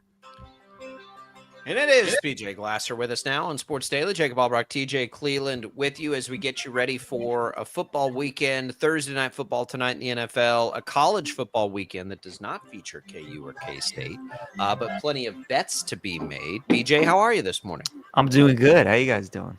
Good. A quick aside to the end of the last conversation, the Chiefs and penalties. In 2022, they were somewhere near the middle in penalties called. In 2023, they had the 9th most penalties called against them. In 2024, now granted, this is taking total penalties, so there are playoff games included. It's not a per game average, but the bottom line is they're usually somewhere in the middle of the league, if not the top of the league. So for those that were wondering about that conversation, we'll get to the Chiefs and their penalty-free game against the Lions with PJ in just a little bit. But let's start with college football, PJ. It's kind of an off week for us in college football, but there are some really good games and some really good rivalry type games in the college football week this week. Is this a weekend you're fired up for? Yeah, I am. We got some really good games. I mean, the SEC every week with all the ranked teams that we have, it feels like we have a couple of good games out of that league every week. And this week we have 3 ranked matchups. We have a couple of others that I'm super fascinated by. Georgia Tech and Duke. Duke is an unranked team over undefeated ranked Georgia Tech, and they're favored in that game. So that is super interesting. And then Notre Dame and USC, one of the great rivalries. Those teams playing this weekend. The Irish favored by 9.5 over USC, which might seem like it's a little too high. But I don't know. We'll see. So that should be a fun game. So yeah, I do like this college slate. A lot of good games. It should be another great week. PJ, we'll start picking out some games of this college slate and ask you. We'll start with the Big 12, though, a team that we've talked about for about an hour and a half on the show today about Tortilla Gate and Pocket Knife Gate and everything going down on there in Lubbock. This week, they're going on the road to Sun Devil Stadium, where also tortillas are not allowed in the stadium. We talked about that as well. Texas Tech, number 7 team in the country, favored by 7.5. Arizona State didn't have Sam Levitt last week, if I'm not mistaken. I don't know what his status is, but what do you think of that line? Yeah, no Levitt last week, TJ. This line was 11.5. It's 7.5 now. Kenny Dillingham, the ASU head coach, came out and said that he should play. So that's why the line is moved. Texas Tech also has an injury at quarterback as well with Baron Morton, who got injured in that Kansas game. So he might not play against the Sun Devils as well. So because of that, because you have both quarterbacks that are banged up and you have two good defenses, I like under 52.5. I think OU showed us in Red River that just because your quarterback plays like John Mateer did doesn't mean he's necessarily going to be effective, right? And whether or not Levitt and Morton both play, both of those guys are going to be banged up. Texas Tech, not only are they the best defense in the Big 12, they're one of the best in the entire country. And they're going to want to run the football in this game like they did. They ran all over Kansas. That running back, Cameron Dickey, had like 260 yards. They're not going to be able to do that to ASU. It's got a pretty good stout run D. So the line keeps moving all over the place because we're trying to figure out what quarterback's in, what quarterback's out. I'm looking at the total, and I'm taking the under. Probably the best game of the Big 12 is one of the crazy rivalries in all of college football. Is now a Big 12 game, Utah at BYU. Stayed up late last weekend for a little bit with BYU, watching them finish off the job against Arizona, but both good teams. Again, these kind of games that are just going to get haywire, like what are you doing with them? So I like the home dog in this game, you guys. I like BYU plus the points. And for me, the big thing is I've looked at Utah's schedule this year, and they have not played any close games, right? Their closest game that they played was the Texas Tech game, where it was a one-score game with 10 minutes to go in the fourth quarter, and then the Red Raiders just blew them out. ASU game was 42-10, 48-14. They played a 31-6, 63-9, and 43-10 game. So every Utah game has been a blowout. They don't know what it's like yet to play a game in the last 5 minutes, a game that's one possession, a game coming down to the final drive. Whereas BYU's been in those type games. They just played in a double overtime game against Arizona. So a game with two teams that know each other so well. It's a rivalry matchup that's probably going to come down to the wire. I'll take the team kind of already been in that position, especially the team that's at home. So I like BYU plus the points. PJ, I'll throw you an SEC game. Prime time on Saturday night. It's Tennessee, Alabama. Last year, Tennessee got this one at home. This year, though, the Tide is favored by 8.5. That feels like a big number for this game. It does. I like Tennessee plus the points. I think it's too big a number. I think Bama wins, but I think it's going to be close. I mean, look, they're on a great run. This is their fourth straight ranked team that they're playing. But guys, look at how the other three games have gone, right? Georgia was a 3-point win. Mizzou was a 3-point win. Vandy was a 16-point win, but that final score was a little misleading. Vandy was in that game the entire way. This has kind of been the story of Kellen DeBoer. He's 15-3 as a head coach in ranked matchups. He's been ridiculous in these kind of games, but the win margin is not by like 15 or 20. A lot of these games have been one score. It's a rivalry, third Saturday in October. And Bama's offense is one of the best in the country, and I think they have the best quarterback in Ty Simpson, but I'm not sold on that defense. And I think Tennessee is going to be able to put up some points. So I do like Tennessee plus 8.5.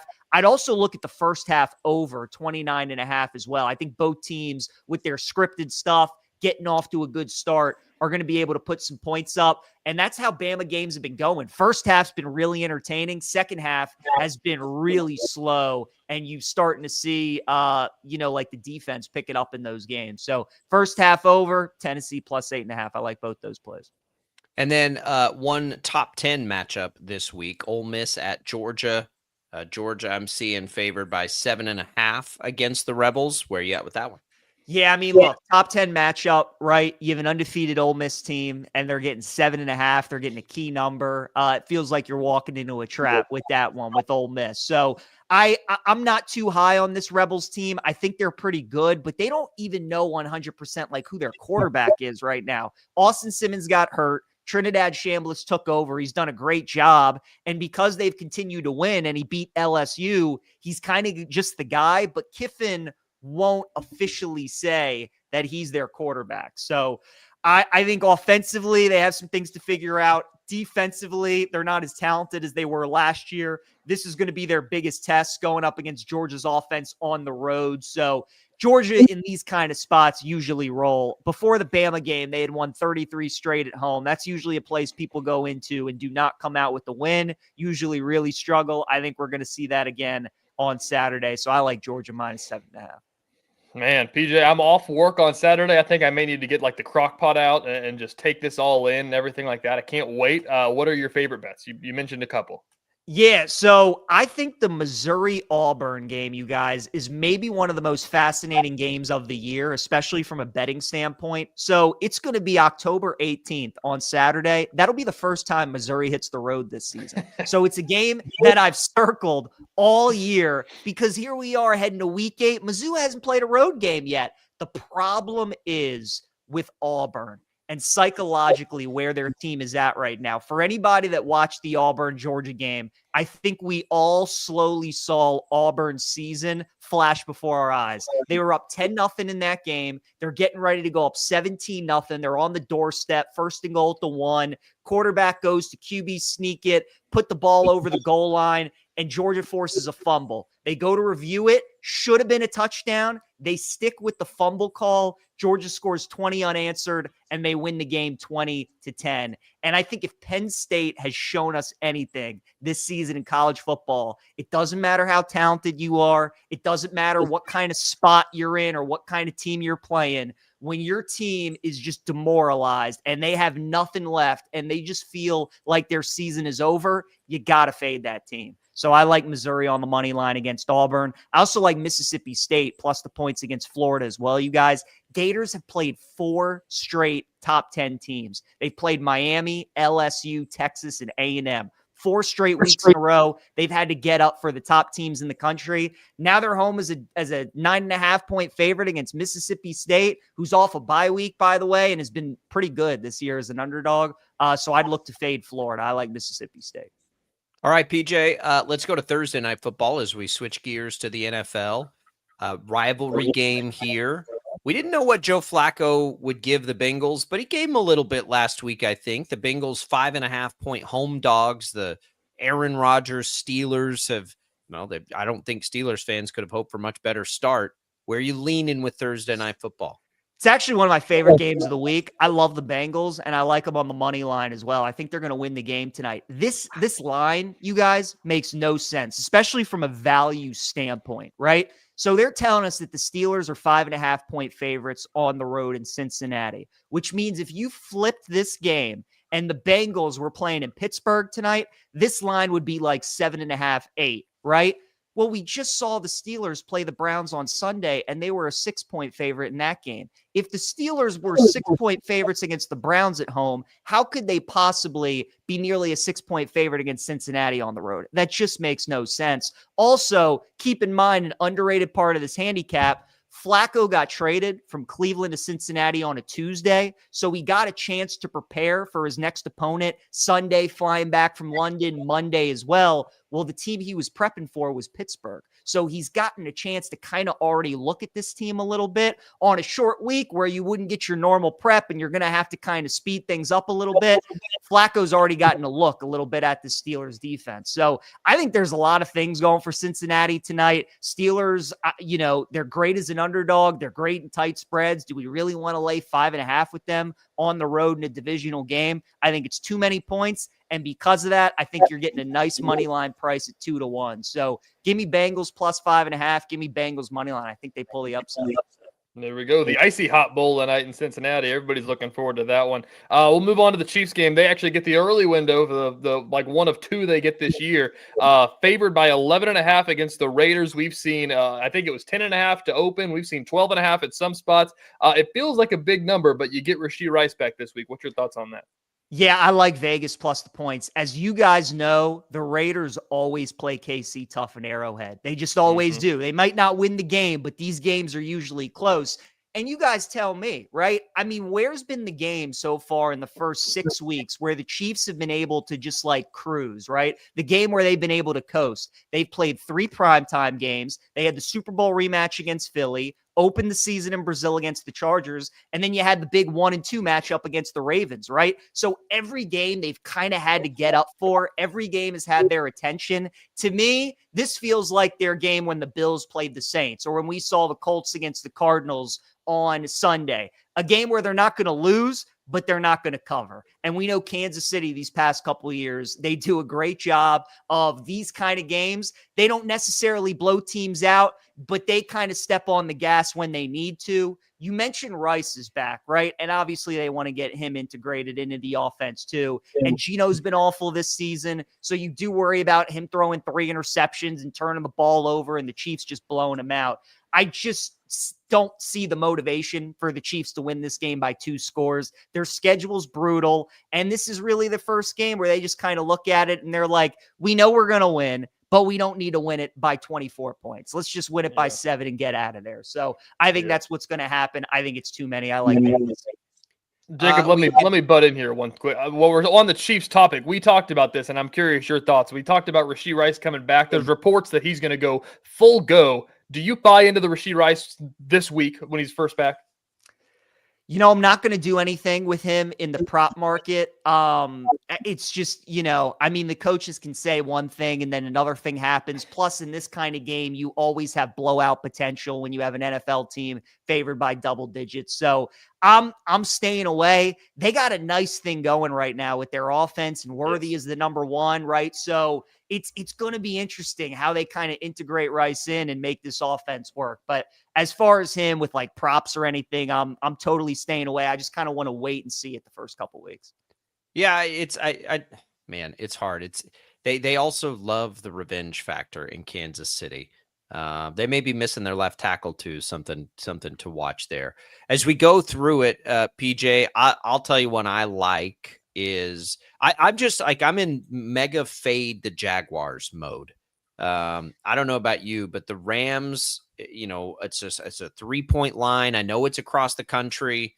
In another country, right? Yeah. But that to me evens things up a little bit. I think the Rams are way more than 3 points better than the Jags. I just don't buy the Jags at all.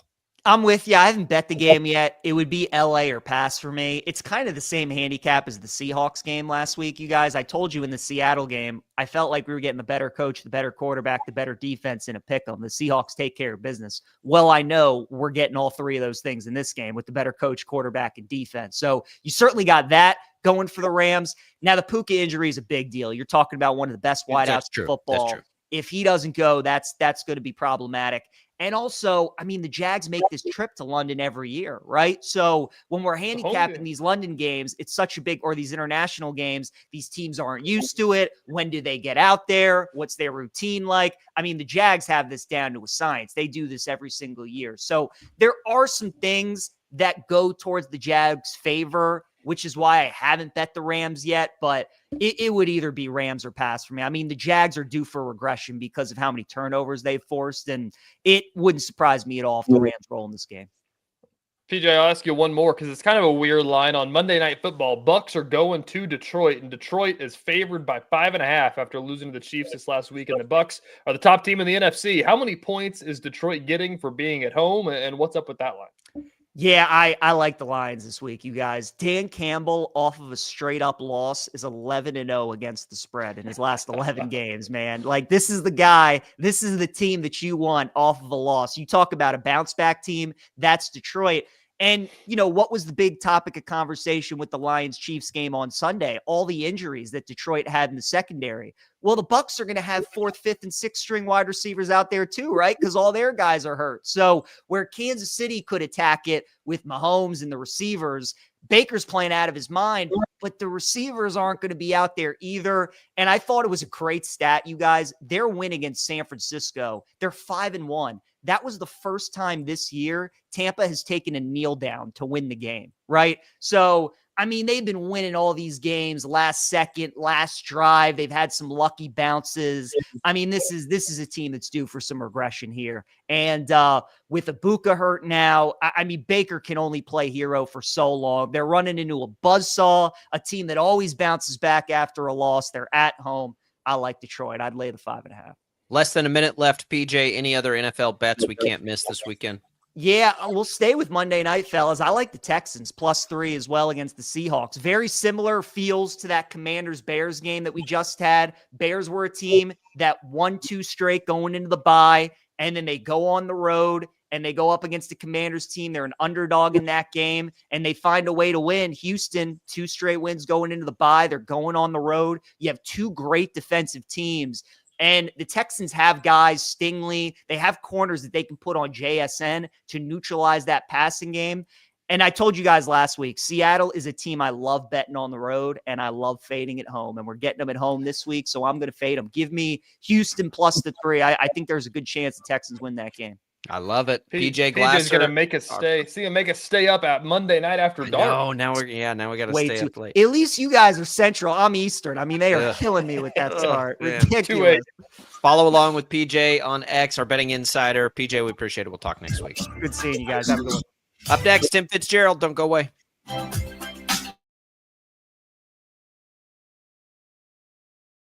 Lightning, hail, tornadoes, flooding. It's the worst of severe weather, and it's coming. Spring brings warmer temperatures, but also dangerous weather conditions. Stay up to date day or night with the Storm Team 12 weather app.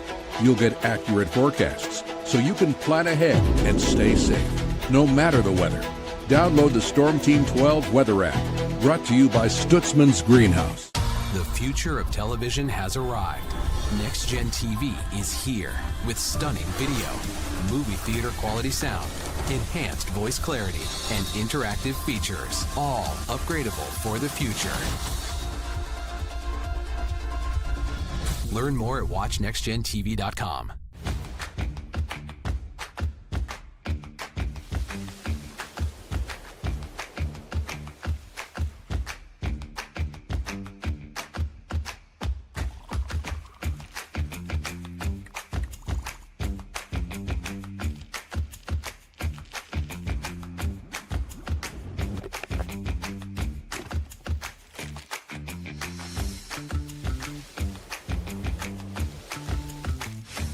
Canvas of our imagination. They tell a story. Clouds affect the events of your day. Sometimes they growl, sometimes they inspire, but they're always the messengers of nature's mood written in the sky. Storm Team 12 understands the language of clouds. We're dedicated to decoding their message so you know what to expect. Behind every cloud, there is a story waiting to be told. Trust Ross Jansen and Storm Team 12, alerting you first to the impact on your life. We are following a breaking update. Every day, all day, stream the stories that have you talking near and far. Whoever is behind the wheel of this bus is not stopping. From hundreds of local reporters and meteorologists spanning the country. Chaos here this morning at the UW campus. Search LNL for the all-new Local News Live streaming app. Odyssey is one of the most influential audio and entertainment brands in the nation. You already know Odyssey's iconic local radio brands in Wichita. But did you know Odyssey has the country's best collection of music, news, and sports brands? Odyssey is also a premium podcast creator, major event producer, and digital innovator. Odyssey brings people together across the country and right here in Wichita. Odyssey also delivers meaningful radio and digital audio results. Find out our story and impact at odysseyinc.com/Wichita. Make yourself known now. 8310 in traffic pursuit. Oh my God, here. Investigate TV Plus begins with real people. We investigate stories that impact you and inspire change every day. Something is broken. Real problems. Why are they hiding it? And real solutions. My daughter was dying in front of me. What was your reaction when he said that? Investigate TV Plus, weekdays at 3:30 p.m. on KWCH. Sometimes people tell us, I don't get it, it's just tea. But let me tell you, we are so much more than just tea. With 20 plus flavors of sweet and unsweet iced tea, the possibilities are endless. Come on in and try them all for free to find your favorite or get us on the go for your busy lifestyle. And don't miss happy hour every day. So the next time someone tells you it's just tea, tell them to come by and find out why we say drink tea, be happy. Jim Rome here, lighting up your afternoons on The Jim Rome Show. Catch me starting at 2 on Wichita's #1 sports radio, Kansas fan headquarters, 97.5 and 1240 KFH.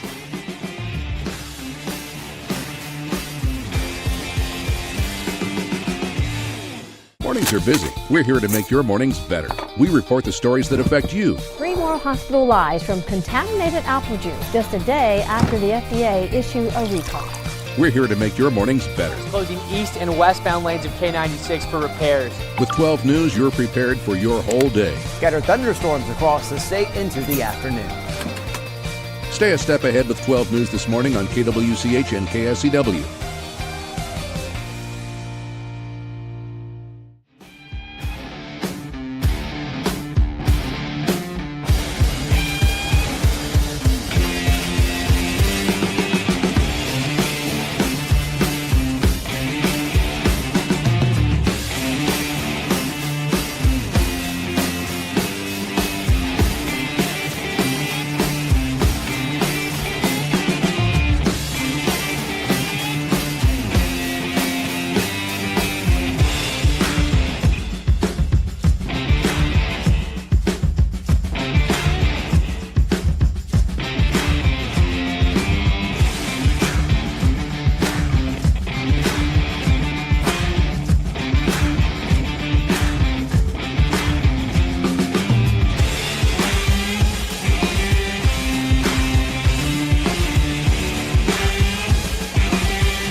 And now, digging deeper with the teams you follow, it's another Sports Daily Insider interview on KFH.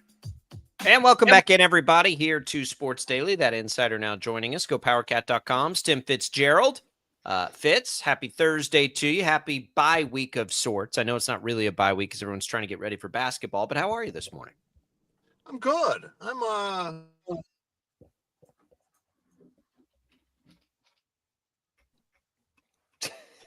I think we lost Fitz. That would have sounds like he's pretty good. He said, Fitz, are we still there? We may need to reconnect. We'll get another connection with Fitz. What a tease. What a tease. That Tim Fitzgerald.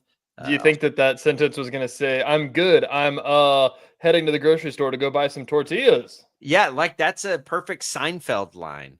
And I think there's an episode where George, it's like, we like you, and then there's like a phone call interruption in a job interview. That's perfect. Let me shoot him a quick message. I'll bring this up while we're waiting. In fact, Max, Max, why don't you just get Tim on the phone? Why don't you just call Fitz, Max, if you can? We'll try again. We'll try one more time here. Fitz, do we have you this time? Checking. All right, we'll get Max. We'll have Max call Fitz and get that connection going. What were you saying, TJ? Here, but while we're waiting on that, I don't know if you saw this last night. We got our first look-ahead line for the Sunflower Showdown. No, I didn't see that.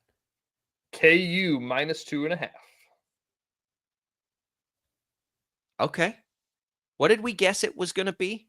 You thought it was going to. I think we thought it was going to be like. I think I thought it would be K-State -2.5. So it's KU -2.5.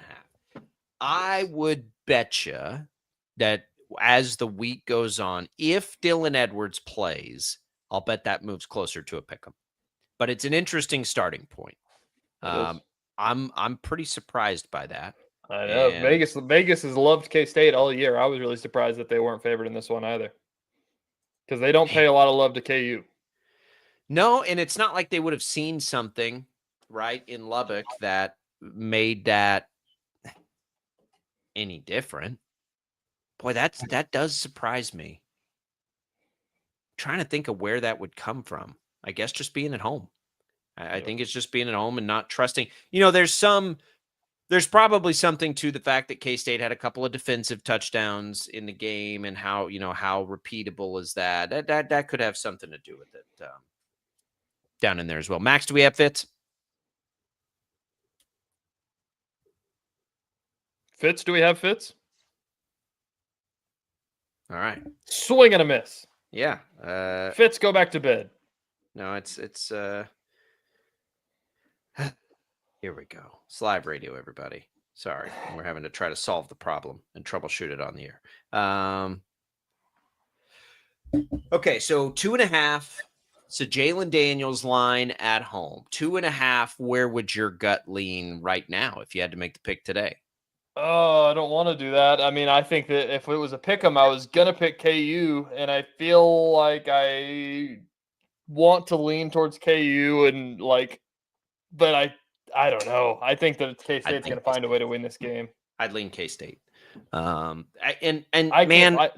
I do think though, like this is probably of the games now. This would be the 11th year of this for me. This is the closest one. This is the tightest. I'm still surprised. Like Shreyas was talking about the other day, is that obviously he's a KU writer and they watch KU all the time, but it's like that. I mean, I think that like KU still thinks that like they should this should be one that they can chalk up, and it's like, well, they should think that.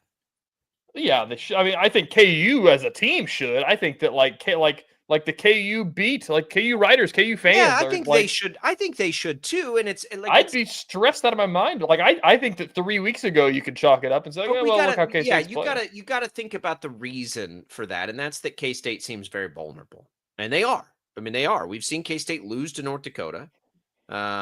We've seen K-State. Should have lose to North Dakota, lose to Army.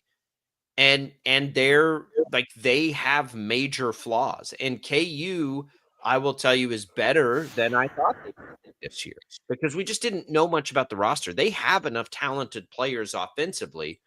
The concern would be that they've played so poorly defensively at times.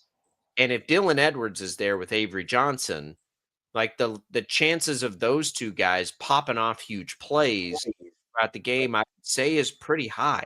Fitz's phone is apparently like melting right now, so we may have to push Fitz. We can try that tomorrow. So I get it. Like, I understand. I get that Jalen Daniels, who is playing as good as he's ever played. KU's got some weapons. The reason I have a hard time not taking K-State is because I just have no faith in the KU defense at all right now. I agree. And that makes it difficult. Avery's not making, I mean, he made the one big mistake at Baylor, but he hasn't been making mistakes. It's a defense for KU that doesn't force mistakes very often, if at all. So that's the challenge part for me. Now, on the flip side, K-State's defense hasn't been great either. So if KU can come and turn this game into a shootout, what's the look ahead over under? They didn't release that yet. Okay. I don't think. I'll double check. I would say this game feels very over-ish. If it's like 60, like it's probably an over game for me, because I don't really trust either defense. And if it kind of gets into that game where it's just, uppercut after uppercut, I think this could become a shootout, and then all bets are off at that point, right? Like, who knows? Yeah. That's it. I'm pretty surprised that KU's favored. Yeah, I don't know. I think I would probably lean towards picking KU, but I would not be shocked at all if K-State finds a way to do it. Like, I think that may just be a betting with the heart situation to see some chaos, to see what this rivalry turns into if KU wins this game. But I would not be shocked. It feels like it's going to be the exact same Sunflower Showdown that we saw the last 2 years, to where it's like KU is winning the game. KU is winning the game in the fourth quarter, and here comes the meltdown, and here comes K-State, and Will Howard waltzing into the end zone, and it's over. But even in those years, like going into the game, this is I think KU's. This is the first time. I don't remember the lines, but this is the first time that KU feels like they should win the game. Well, I'm not going to say I feel like they should win the game. It is the most that I've thought they would or could win the game. And again, right now, I would still lean K-State. But this is the closest I've been to a KU call on this game since I've been covering these teams for the last 11 years. So, and if Dylan Edwards plays, then I'm going to lean a little more K-State probably. If he doesn't play, it's about a coin flip for me. So 2.5 on the home field feels fine. We did get Fitz here. Fitz, real quick, we'll bring you in. That look ahead line, I don't know if you saw this. KU's actually favored by 2.5 according to TJ on the early line. How do you feel about that?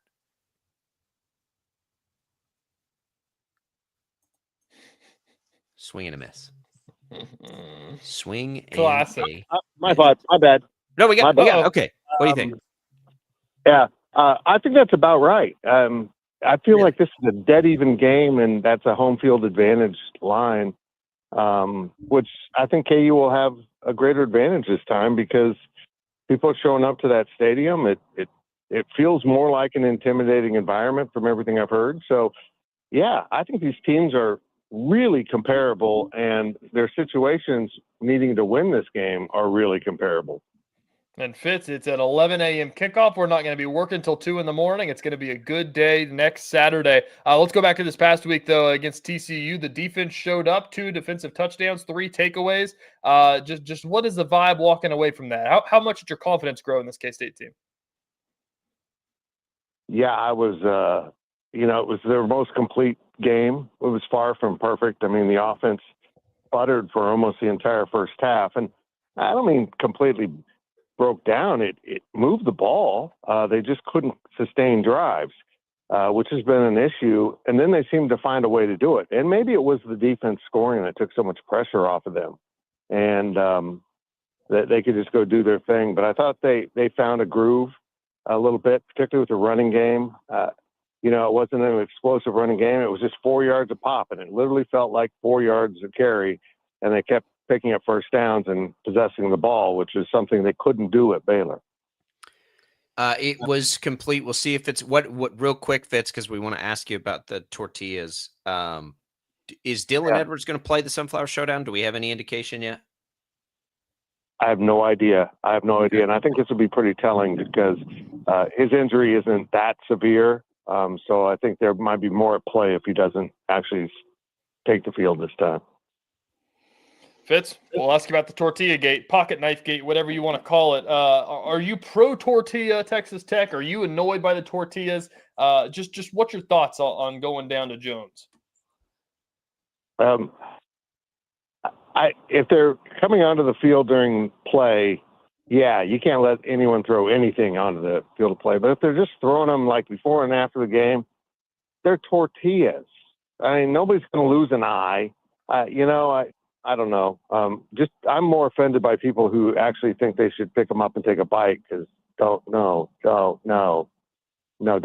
don't know how they've been smuggled in. You don't want to know. Where was that thing?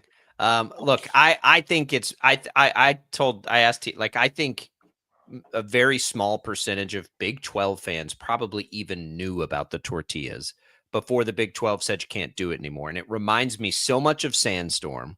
Like by making it a big deal, you've made it a big deal when it wasn't a big deal to begin with. Yeah, I mean, if they just make it clear you can't throw it during the game, you can't interrupt play where they have to clear the field. I think they might be able to find a compromise here, but I'm telling you, Tech's on a roll. They could be the best team in the country this year. They really could be. I agree. And if they lose a game because a fan gets a 15-yard penalty, that'll go down in history. It's true. Silliness. It's true. Also on the tortilla conversation, real quick, Fitz. If Fitz is having a brat, are you putting that thing in a tortilla or a hot dog bun? It's got to be in a hot dog bun. I mean, that's a. Nobody's heard of this before you, Jacob. It's not a thing. I appreciate the innovation, but it's not a thing. You uncultured swine up here in this part of the world have to start eating. I'm telling you, you throw that brat in a tortilla with some kraut and some mustard. Oh, not kraut. Okay, leave the kraut out. That's fine. That's fine. Leave the kraut out. But I have it one time in a tortilla, and you'll never put a brat in a hot dog bun ever again. I can't believe that's such a regional thing, apparently. All right. Well, that was chaos. We got Fitz, though. We got 4 minutes of Fitz, which is all you can ask for, right? Oh, that's more my wife gets. Yes. I put it on a tee, and you knocked it out of the park. All right. Thanks, Fitz. We got to take a break.